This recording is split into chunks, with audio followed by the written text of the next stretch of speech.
Hello दोस्तों, मेरा नाम है मच्छिंद्र माने। आप देख रहे हैं स्ट्रेंजर मरीनो। आज के लेक्चर में हम लोग ये पढ़ेंगे कि बallast वाटर मैनेजमेंट में D1 रेगुलेशन क्या होता है और D2 रेगुलेशन क्या होता है। ये थ्योरेटिकली टॉपिक बहुत इंपॉर्टेंट है। नॉर्मली ये पूछा जाता है कि D1 रेगुलेशन के बारे में लिखो या D2 रेगुलेशन के बारे में लिखो। लास्ट वाले लेक्चर में हमने ये पढ़ा था कि flow through method, sequential method, dilution method, ये सब चीज़ क्या होती है।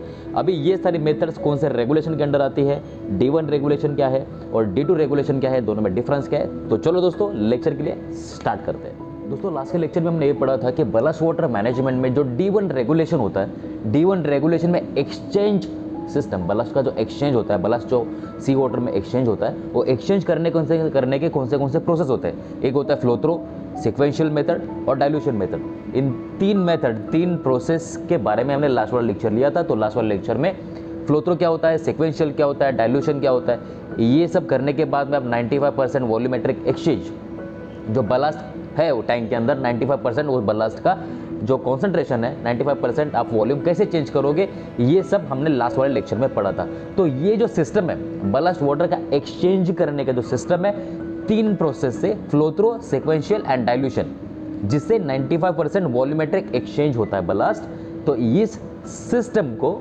एक्सचेंज सिस्टम को D1 रेगुलेशन बोला जाता है। बल्लास्ट वाटर एक्सचेंज में दो रेगुलेशन बहुत इंपॉर्टेंट है। आपको एक क्वेश्चन में भी पूछा जा सकता है, एग्जाम में पूछा जाता है, D1 रेगुलेशन क्या है और D2 रेगुलेशन क्या है।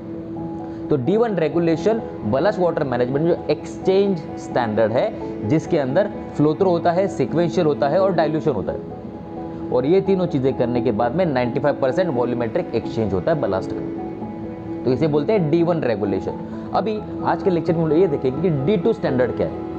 तो D2 रेगुलेशन क्या है। D2 रेगुलेशन आपको थोड़ा बाय हार्ट करना पड़ेगा। इसमें आप लोग थोड़ा समझने की कोशिश करते हैं कि क्या लिखा है, ठीक है। तो D2 regulation ballast water management का, the ballast water need to have less than 10 visible organism, 10 visible organism in 1 cubic meter of water. अगर 1 क्यूबिक मीटर पानी लेते हैं तो 1 क्यूबिक मीटर पानी में लेस देन 10 विजिबल ऑर्गेनिज्म होने चाहिए।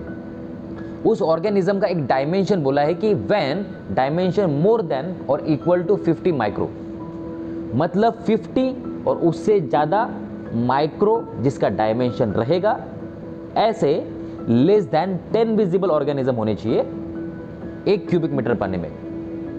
समझ में आ रहा है? सिंपल देखो, कौन से टाइप के organism less than, more than और equal to 50 micro, more than और इक्वल टू 50 माइक्रो के डायमेंशन वाले ऑर्गेनिज्म 10 से कम होने चाहिए 1 क्यूबिक मीटर पानी में। ये फर्स्ट कंडीशन हो गया।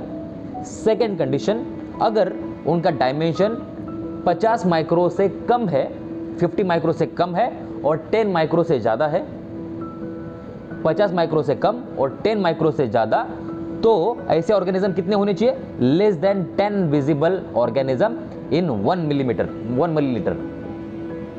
ठीक है। तो ये दो कंडीशन, फर्स्ट कंडीशन क्या था, less than 10 visible organism in 1 cubic metre. दूसरी कंडीशन क्या था, less than 10 visible organism on 1 millilitre. दोनों में फर्क क्या है, दोनों में डायमेंशन अलग अलग है। पहले में डायमेंशन कितना था, 50 और मोर माइक्रो, दूसरे में डायमेंशन कितना था, 50 से लेस और 10 से ज़्यादा माइक्रो।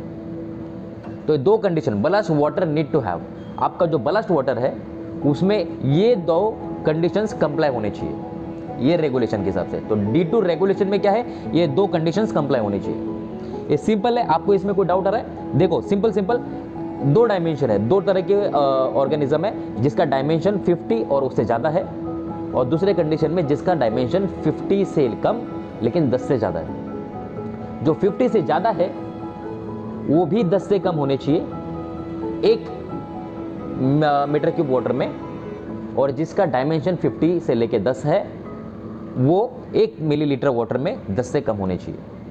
तो ये दो कंडीशन है। इन एडिशन माइक्रोब्स जो ऑर्गेनिज्म रहेंगे उनमें टॉक्सिकोजेनिक माइक्रो कोलेरा एंड इंटेस्टाइनल इंटरकोलाई, ये दोनों चीज़ें और भी कुछ हो सकता है, should not be more than the limit. और भी ऑर्गेनिज्म हो सकते हैं, वो उनका सेट वैल्यू जो हमारे रेगुलेशन में दिया है उनसे ज़्यादा नहीं होना चाहिए। तो D2 स्टैंडर्ड इसमें क्या है, आपको थोड़ा सा ये बाहर करने वाली चीज़ है, इसमें हमें समझना कुछ नहीं है, इसमें थोड़ा बाहर करना है, लेकिन आपको D2 स्टैंडर्ड पूछा जा सकता है। नॉर्मली पूछा जाता है D1 स्टैंडर्ड बताओ और D2 स्टैंडर्ड बताओ। तो D2 स्टैंडर्ड में अगर आप इतना भी लिखते हो तो मोर देन इनफ है। ये D2 स्टैंडर्ड हो गया, D1 स्टैंडर्ड हो गया। D1 स्टैंडर्ड में बहुत सिंपल था, फ्लो थ्रू था, सिक्वेंशियल था, डाइल्यूशन था। फ्लो थ्रू में नीचे से पानी जा रहा था, ऊपर से आ रहा था। सिक्वेंशियल में एक एक टैंक को पूरा खाली किया जा रहा है, फिर पूरा भरा जा रहा है। डाइल्यूशन में ऊपर से पानी जा रहा है, नीचे से निकल रहा है। तो ये D1 स्टैंडर्ड था। D2 स्टैंडर्ड में थोड़ा सा कॉम्प्लिकेटेड है, थोड़ा सा ट्विस्टेड है, तो आपको ये बाय हार्ट करना पड़ेगा।